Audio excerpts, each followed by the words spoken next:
Bonjour à tous, j'espère que vous allez bien.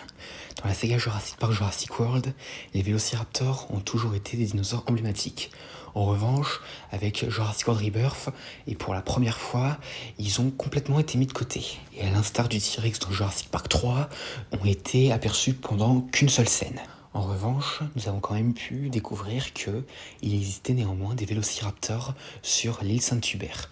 Et c'est justement de ces vélociraptors dont on va parler aujourd'hui. Donc, cette variante de vélociraptor a été créée par des scientifiques d'InGen sur l'île Saint-Hubert, l'île où Masrani Global menait à bien des expériences sur des dinosaures afin de créer de nouvelles attractions pour Jurassic World sur Isla Nublar. On ignore cependant combien de vélociraptors il y avait, mais on sait qu'il existait au moins une meute. On ignore cependant pourquoi ils ont été créés, mais il est probable qu'ils étaient destinés à être des vélociraptors présents à Jurassic World avant que Henry Wu ne lance le projet Ibris et ne crée donc la Raptor Squad en 2012. Ces vélociraptors ressemblaient beaucoup aux vélociraptors présents sur Isla Sorna. Et en termes de couleur, il existait au moins deux variantes.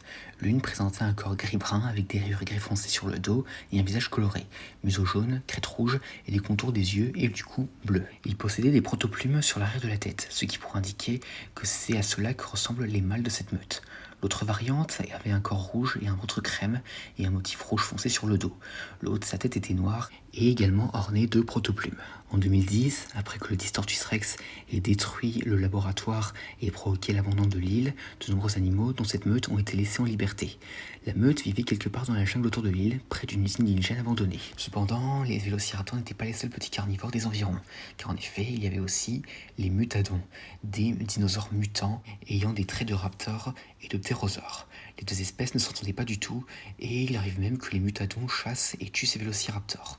On ignore cependant combien de mutadons il y avait sur l'île, car à ce jour, seulement 2 ont été aperçus, dont un qui est mort. Et donc, en 2027, après que la famille Delgado soit retrouvée sur les Saint-Hubert suite au naufrage de leur navire, elle tenta, accompagnée d'un Aquiliops nommé Dolores, de rejoindre Zora Bennett et son équipe aux anciennes installations d'InGen.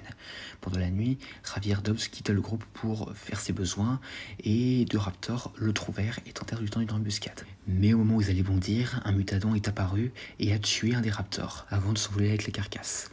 L'autre raptor prit la fuite, et tandis que Javier, paralysé par la peur, restait figé. Et donc, c'est la seule fois que ces vélociraptors sont apparus.